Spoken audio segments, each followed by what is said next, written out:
Welcome back to my channel, That Lit Witch, and today we are going to be making stays. Right off the bat, I'm going to say this. I am so sorry that I did not get this out sooner. I had actually filmed the entire process of making my red stays, which is actually for like a crimson vampire gown for the Blood Moon Soiree that's coming up in San Diego here in October. And I did not like how it turned out. I felt really bad because there were some parts that I felt like I should have given more attention to than I did in the videos. So I refilmed everything. I decided just to make a black sort of witchy vibe version of the exact same outfit and refilmed everything from the stays to the bustle, and the bustle is going to be a separate video and tutorial. So yeah, that happened. So as always, I'm going to give you just a quick little rundown before we get right into the tutorial, and then you can go forth. And then at the very end, I'm going to give you just sort of my takeaways from the entire process for this one and some things to keep in mind if you decide to make more of the stays yourself. So for those of you who have been following me for a while, you already know that I absolutely love corsets, I love stays, I love historical costuming, and this particular style of stays, I've been trying to sort of basically perfect for myself for a little over a year. And I have bought probably 5 or 6 different patterns, and I really, I liked some of them, and I should say I liked certain aspects of most of them, but none of them like came out exactly the way that I really wanted. And even though I was making mock-ups and I was making adjustments, there were just certain things that I didn't like about them. Mostly, I think it was the boning structure, and some of the fit of them just didn't fit my specific body type. So I decided that I was going to figure out how to make my own style of stays. And I saw a lot of stays that were from the 18th century that I really, really liked, that especially like on Outlander and whatnot. I really got into like binge watching Outlander, and there were some amazing outfits on there that used stays that I really, really wanted to be able to make myself. So one thing that I did was I found some textbooks, and I ended up buying books like Corsets and Crinolines, but the number one book that I ended up using to help me the most with making this set of stays, that is now my absolute favorite, was this one here. So this is Patterns of Fashions 5, and it's from the School of Historical Dress. It's from London. And in this book, this is like a Bible for stays and corsetry. It basically goes through how stays have changed and evolved, and the different styles and structures and boning structures and what they've been made of and whatnot from 1595 all the way to 1795. So this particular one here is basically the style that I really, really loved. And I used this one here to base this pattern off of. So between this and making alterations to it, that's really how this one came about. So I really hope you like it. And for those of you who are going to be watching this tutorial and you want to know about the pattern is going to be available. I should back up. The pattern itself, because I am not a professional in making patterns in any which way, shape, or form, please know that right up front. The pattern itself is my actual handmade pattern. And so I don't have it in all the different sizes. It is my chicken scratch and everything on it, handmade pattern. So it is not going to be available in a million sizes or anything like that. But if you want it, it is going to be available on thatlitwitch.com as well as to my Substack subscribers. And yeah, I'm prefacing that right now. The other bit to it though is I do have notes on how to make adjustments to the pattern for the bust size as well as for the waist size, because the pattern is made specifically for my body type. A couple of other things to keep in mind is that because it is for my body type, it's also for my height and for my torso. So if you need to, just know that you're gonna probably wanna make a mock-up. Not probably, you will. Make your mock-up. I've done so many patterns and skipped the mock-up stage, and it is a disaster every time. make your mock-up, please. Having said that, a couple of things to keep in mind. You may either want to lengthen your back on this if you are taller, or you may want to shorten the back. On this one here, I may actually, in the next round that I make these, I may shorten the back even a little bit more.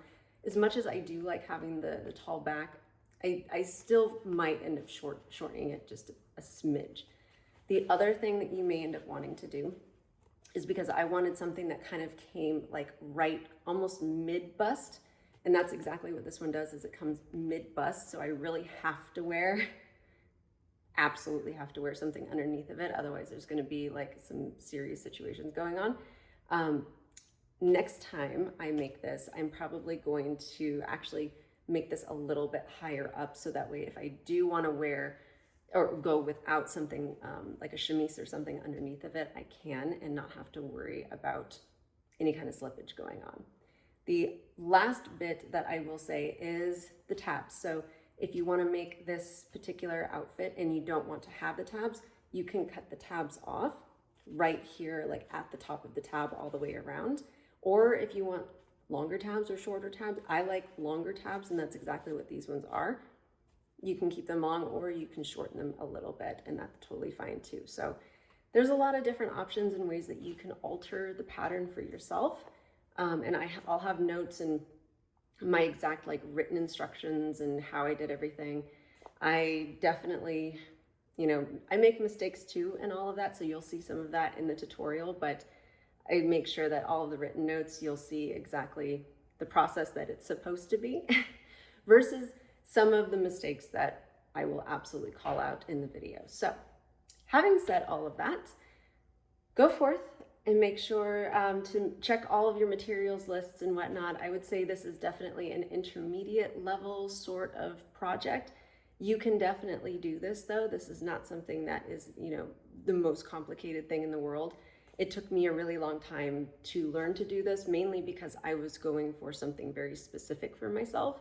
And I was trying to make a pattern for myself. That's the process for me. But for those of you who are doing this for the very first time, just go slow, make your mock-ups and test everything 100 times over.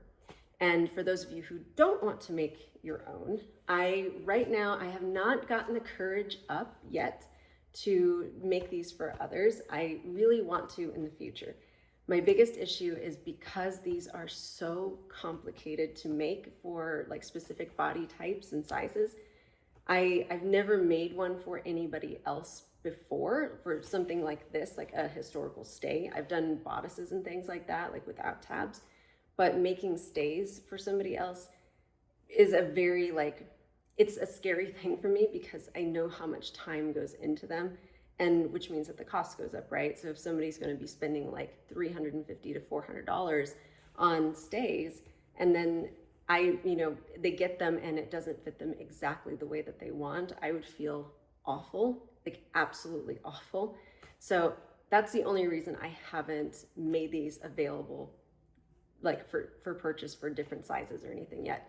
Now, if somebody out there is exactly the same size as me, I probably wouldn't have any problem like whatsoever making them.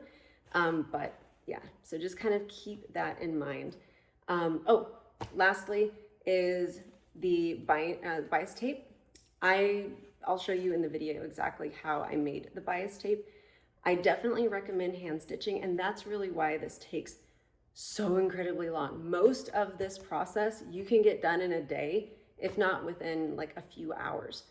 The bias tape and really mapping out your boning structure on the inside is the part that takes the longest. Those are the two tedious aspects of this entire project. But you can, of course, do the bias tape on a machine, and I'll show you here in a second what it looks like between doing it by hand, which I did down here, or doing it by a machine, which I did up here. Much, much faster, but it doesn't look as clean. So for example, so here you can see it looks nice and clean. You don't have any stitch marks whatsoever showing from the front, which I love. The backside, you can tell, like obviously it's been hand stitched, which I think gives it a really cool, authentic sort of look.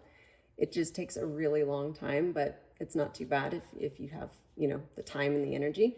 Now on the top here, you can see some of the stitching. I tried really hard to make sure that my stitching was right on the top stitch. It doesn't really show too much, but it's enough that it shows for me, and I really hate that. It was a lot quicker to do it this way, but yeah, unless you are super, super precise with it, it is going to show. So just sort of keep that in mind. Having said all of that, I hope this tutorial is helpful and inspires you to go forth and make a set of stays for yourself. Okay, here are the crimson stays that I had made as part of my vampire outfit for the Blood Moon soiree, and I absolutely love how these came out. So I had originally intended on making the entire behind the scenes video for this particular set of stays. I kind of intended it on being more of a tutorial. It did not come out the way I really wanted it to. So I'm basically redoing it and going to be making more of a witchy vibe sort of stays, well, stays and skirt, bustle, everything to go with it. But essentially when I was making it, I made some mistakes with this. And just to keep in mind, the pattern for this here was a combination of several different resources.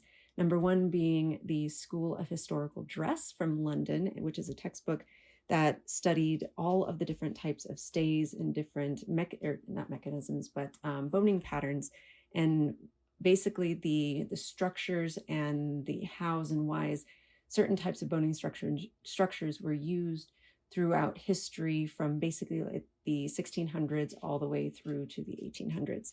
And this here is taken from the 1700s, so the 18th century. And I really wanted it to be sort of a combination of both a historical nod as well as something that was fantasy oriented. So that's really where the inspiration for these came from. And I have been working on creating a set of these for over a year. And I've tried so many different patterns and so many different mock-ups.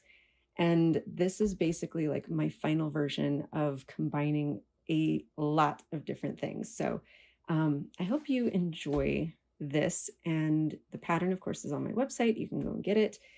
I am including written notes and all of the different steps that you're going to be seeing in this video. But yeah, so this here, when I originally made this, I did have some mistakes. So I'm going to show you some of the mistakes that I made. I'm going to remind you, I am not a professional seamstress. I'm not a professional anything. I was self-taught. My mom taught me how to sew when I was very, very young. And everything else up to this point, essentially, I have used textbooks and resources and YouTube videos and everything in between to teach myself the techniques along the way. I got into historical costuming basically about a year ago, and this is what has sort of come about from that, from all of those things. So this set, the thing that I kind of went wrong with, I went wrong here. So this sometimes happens where I just did not kind of catch my boning channels quite right. This one here didn't come all the way down like it should have. This one went all the way up. This one did not. So I kind of have a little bit of a mess up there.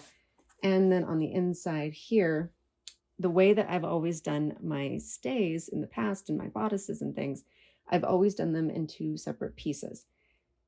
There's a reason for that. And once I get going and I kind of show you how this whole thing comes together, you're going to see why I've done this way, because it tends to come out for me a little bit easier. The way I'm going to be doing it next is different, where you're not going to have any seams on the inside. But this for me is how I've always done it before. The next set is going to be seamless. So this was sort of a mess up. I also don't like how all of this came out. I got really, really frustrated and impatient with myself, and I did not do as great of a job as I really wanted to with hand stitching the binding on the inside. So this time around, I'm going to do a little bit of a better job and take my time with it. But everything else, I'm pretty happy with how it turned out. The back here, I'm really happy with how it all came out. It looks pretty good. And I hope you guys find it to be fun. And the stays themselves come together pretty quick once you have the main the main method down. It's not a terribly complicated thing, even though it looks probably pretty complicated. It really isn't. I hope that you enjoy it. If you have any questions and things like that, you're always welcome to send me a message. You're always welcome to send me a message both on Discord, email me, and I hope you have fun with this. For those of you who have sent in questions about things like this here, my rhinestones, these I've just basically put on with a little bit of E6000 glue. It adheres, it dries clear, and it's waterproof. That's pretty much it. So I hope you have fun with this entire pattern and process. Make sure that for your pieces here, make sure that you're cutting everything as exact as humanly possible, because it's going to make everything go together much better. If you have a serger, I definitely recommend it for your seams. Other than that, have fun. Okay, first things first, when you are printing out your pattern pieces, again, this is my handmade patterns. They are not professional in any which way, shape, or form, but I did do my best to try to make them easy enough to read, as well as mark out some symbols so that you can put them together pretty easily. Make sure that you're printing them out at 100%, just on a standard everyday printer. And when you are laying them out on your fabric, just make sure that you fold your fabric in half. That way you can get your pieces exactly the same for each side. Everything is nice and symmetrical. I am just pinning these down to my taffeta, since taffeta tends to be a little bit slippery, and I'm using a chalk pen. I'll put this link for the chalk pen in my materials list for you as well. I just got this on Amazon, but oh my goodness, it makes life so much easier. And all I'm doing is tracing out my pattern pieces and cutting them out. Now you're going to do this for each of your pattern pieces 3 times over. You're going to do this for your top layer, you're going to do this for your core layer or your interfacing, depending on what you're going to be using, as well as your lining layer. In my case, I'm using 100% cotton canvas. If you are going to be using interfacing, make sure you are using heavyweight interfacing. I find that works really well, and I'm using 100% cotton heavyweight interfacing for my pieces. If you are not going to be using interfacing, make sure that you're using something like 100% cotton canvas or coutil. And I'll also put links to where I get all of my fabrics and my materials in the materials lists as well for this. Now, if you're using interfacing, now is the time to go and iron all of your interfacing to the top layer or your fashion layer of your fabrics.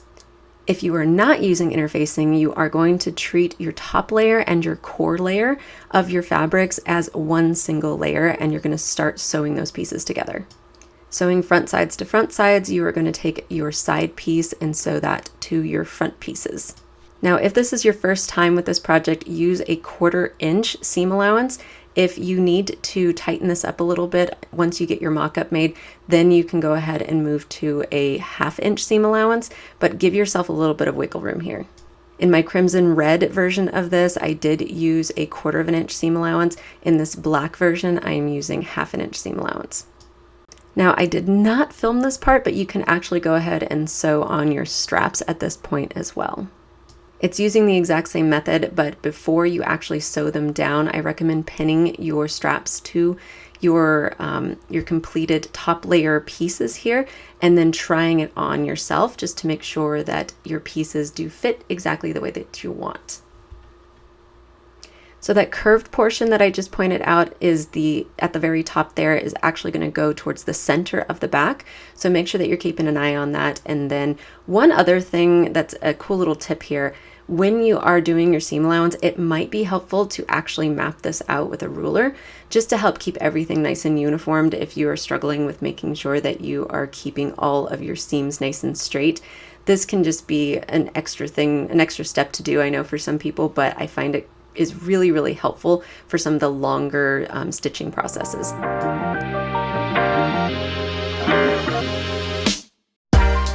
Once you do all of that for your top layer or your front facing layer, you are going to then do everything for your lining layer / canvas layer.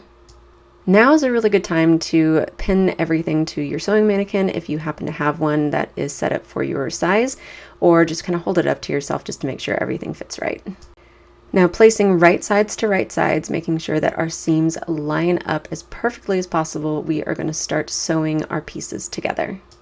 Now our two side seams we're going to be doing a little bit different. This is going to need a 1-inch seam allowance on both sides because this is going to give a little bit of extra structure and support for our grommets once we get this flipped right side out. I personally find at this point just using a ruler to mark this out is so much easier than trying just to guesstimate everything, so take your time with this.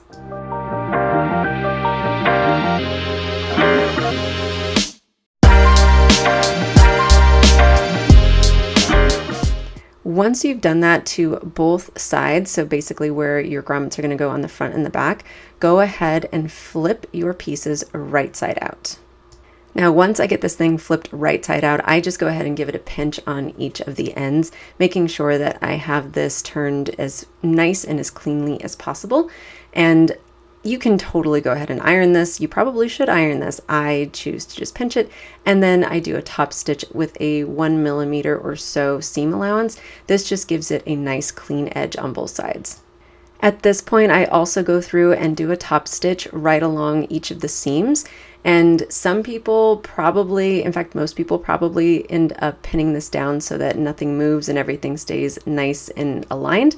I wing this entirely and end up just going through and making sure that everything is lined up as best I can and just go very, very slowly. Also make sure that your seams are facing the same direction so that you don't end up cutting off any of your boning channels that are going to be placed here very shortly. So here is my original, and I'm just using it as sort of a template to make sure that everything is lining up, and everything does actually line up pretty well, and I'm really happy with it. The only difference here is because on the red version, I actually used a quarter of an inch seam allowance. So because I used a quarter of an inch seam allowance, I had a back closure that actually completely closed. So when I originally had made this and I was taking my measurements, I was a different size just by a hair. And since then, I've lost a little bit of weight. So I needed to take this in just a smidge. So I ended up using a 1/2 inch seam allowance on all of my seams here for the panels. And so now I have just a smidge less here. So this should actually work a little bit better for me. Everything else is exactly the same. So that's how I made a little bit of an accommodation for some of the sizing differences. Okay, time for one of the most tedious aspects of this entire project.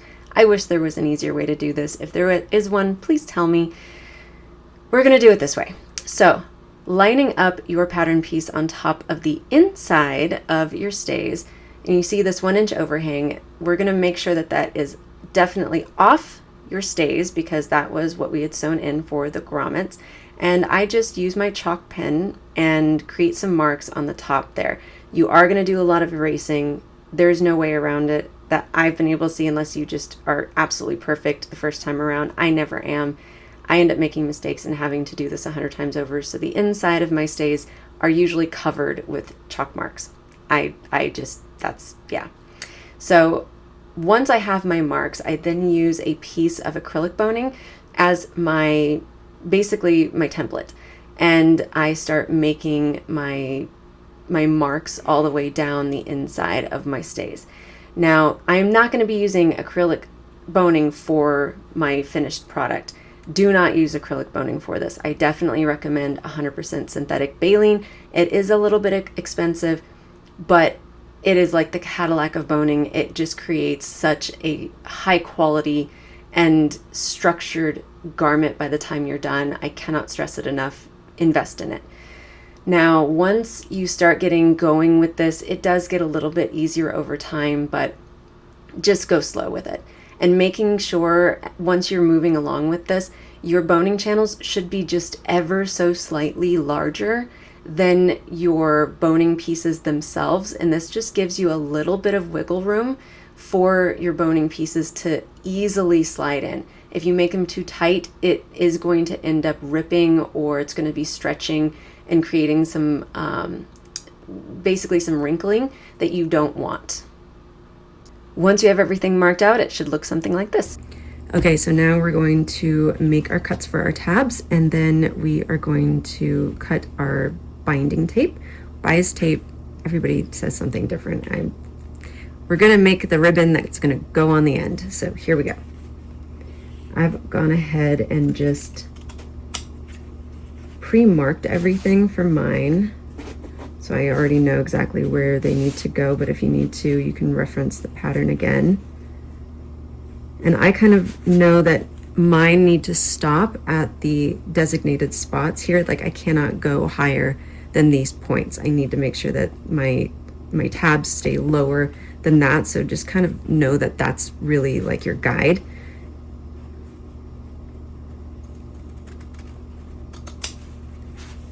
For pretty much everything. And these ones are going to get tricky because it's really, really small. I absolutely hate doing these ones. Some people prefer to do the tape first and actually sew down the tape first. I find it to be a struggle, so I don't do that personally, but okay, so now that my tabs are all cut out, I'm going to show you how we're going to do the ribbon for the ends. So here is how I make my binding or my bias tape. This here is the exact same taffeta that I'm going to be using on this entire project. And you want to find the grain of the fabric that you're working with. And it's pretty easy to spot the grain. You just look at the grain and you can typically see it. If you can't see it, like this one here is a little bit hard to see, you want to just go with whichever way the fabric tends to, like when you rip it, which way does it want to rip the cleanest, right? So that's going to end up telling you pretty quickly which way the grain is. This one here, it's actually this way.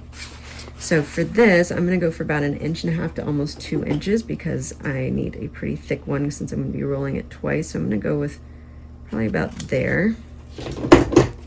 And then I'm just going to rip it all the way down. And then you're going to get a pretty uniformed piece all the way down.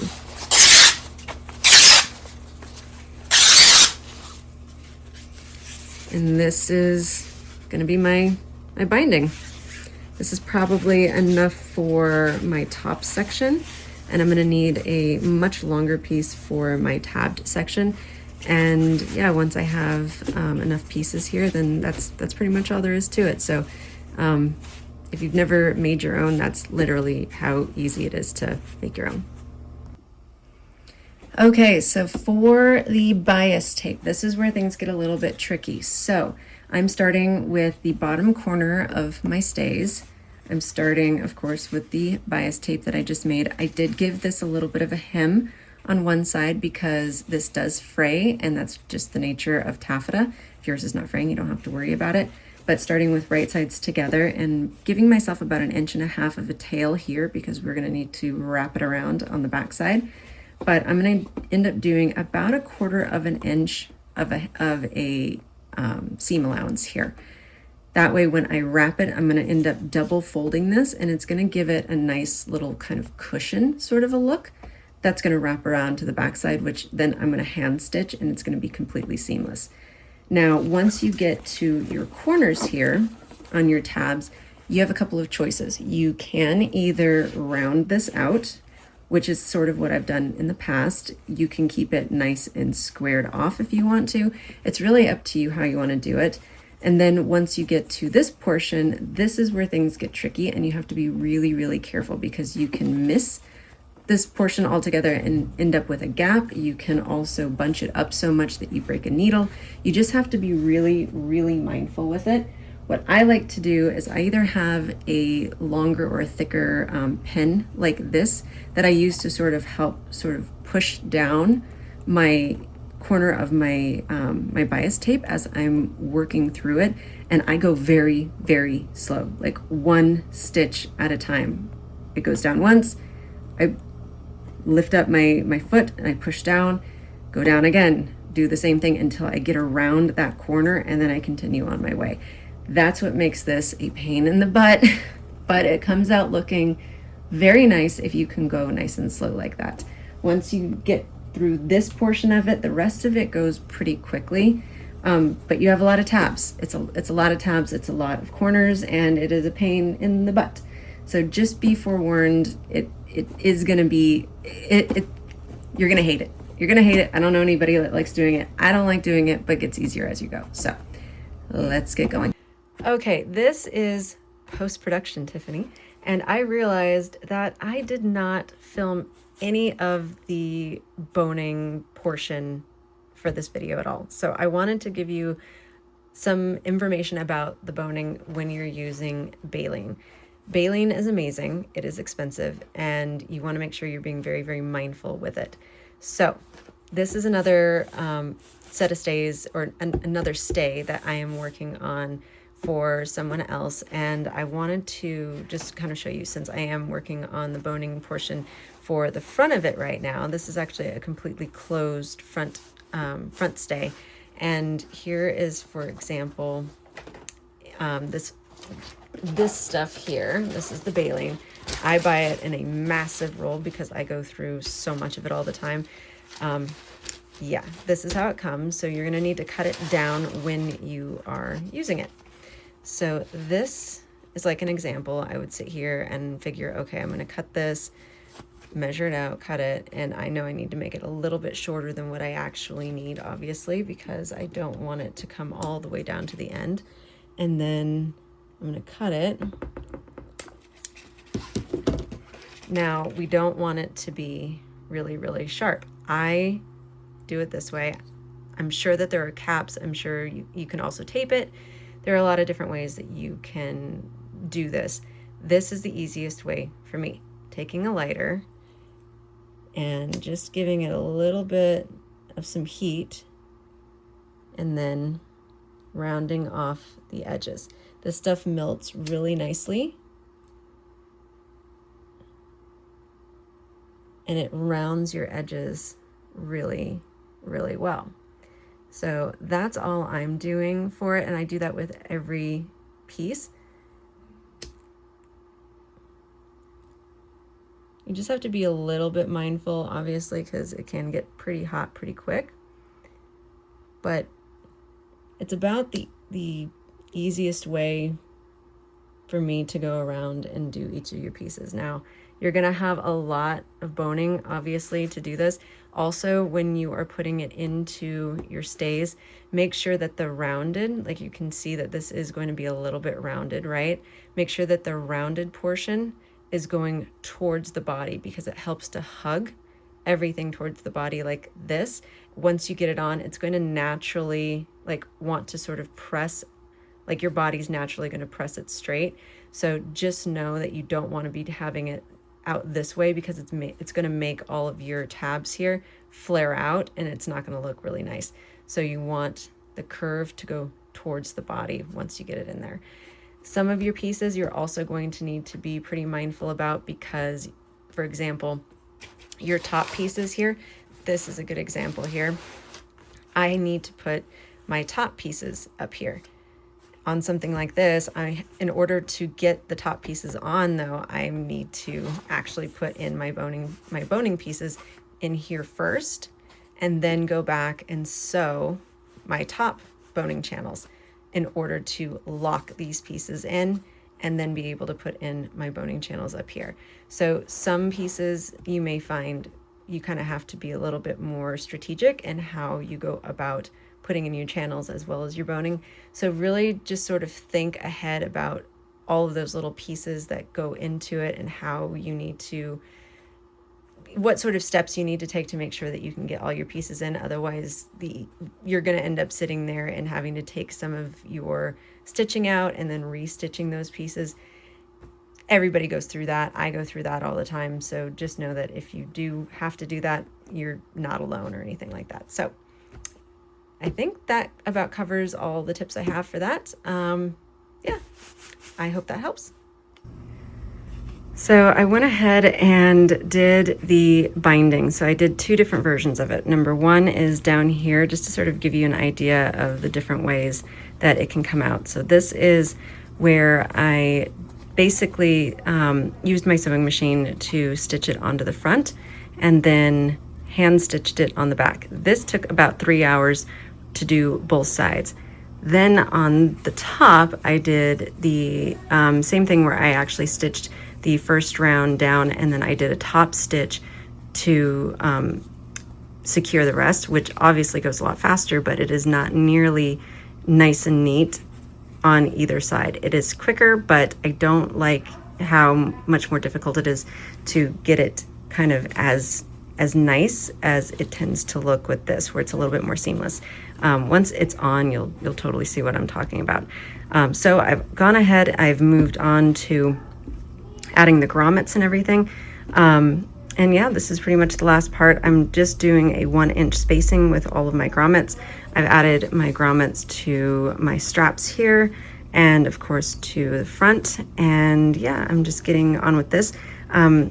For the boning pieces, just make sure that you have put your boning in before you have done your bottom stitching. That way everything sits really nice and neat. And then once you put your boning in, do your bottom stitches, and then you do your top stitches after that. So now I'm going to just finish this part up and then do the try on.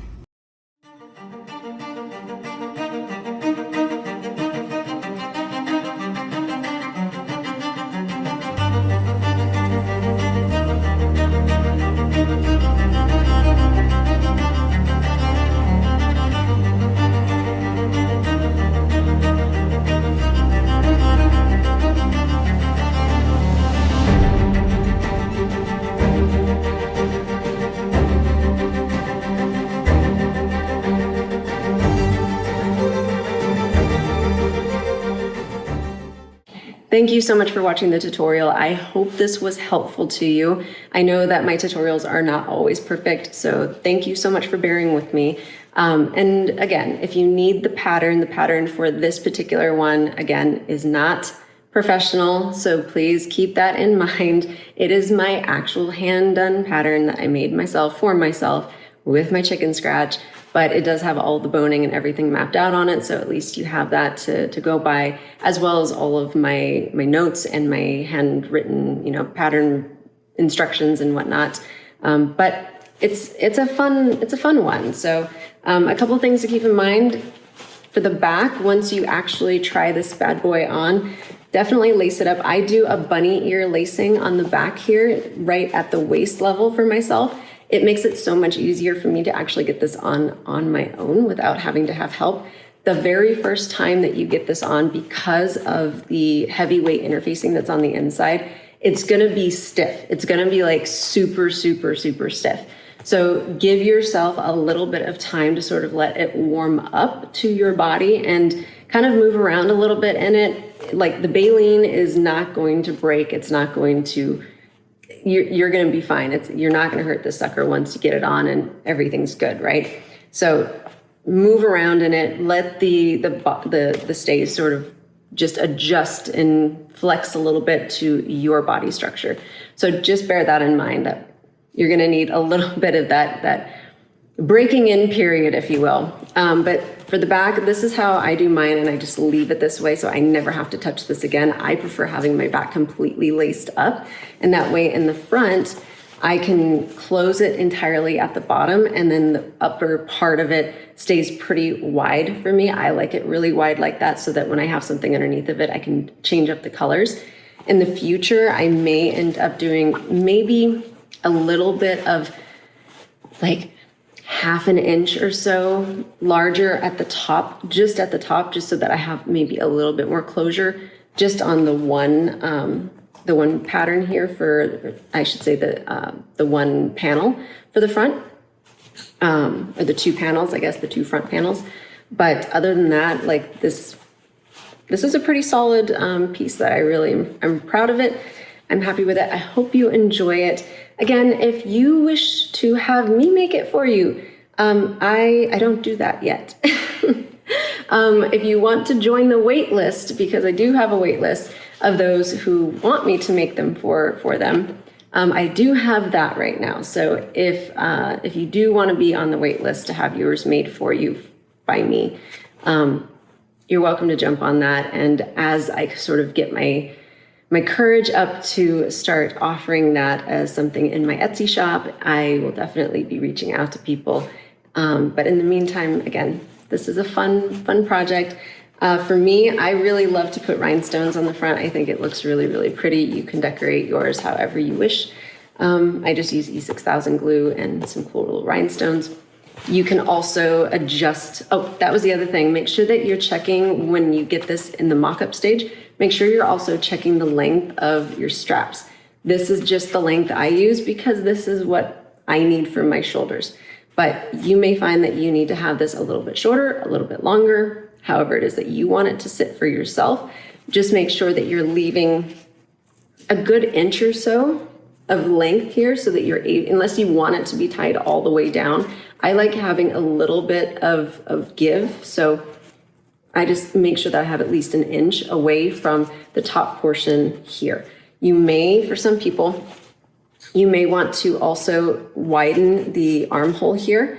Some people want it a little bit more. I like having everything really nice and close and snug so that it kind of, squishes everything in nice and tight. But other people may not want it to be quite so squished in nice and tight, right? So just things to sort of keep in mind as you're going through the process. So I hope you've enjoyed this, and go forth, sew, and I hope I've inspired you to create something magical. As always, I'd just like to say thank you to all of my Substack and Patreon subscribers out there, as well as all of my followers. Without you, I simply wouldn't be able to continue doing this, and you all mean so much to me. Thank you so much. For more art and tutorials, as well as behind the scenes, be sure to check out thatlitwitch.com, as well as my Substack.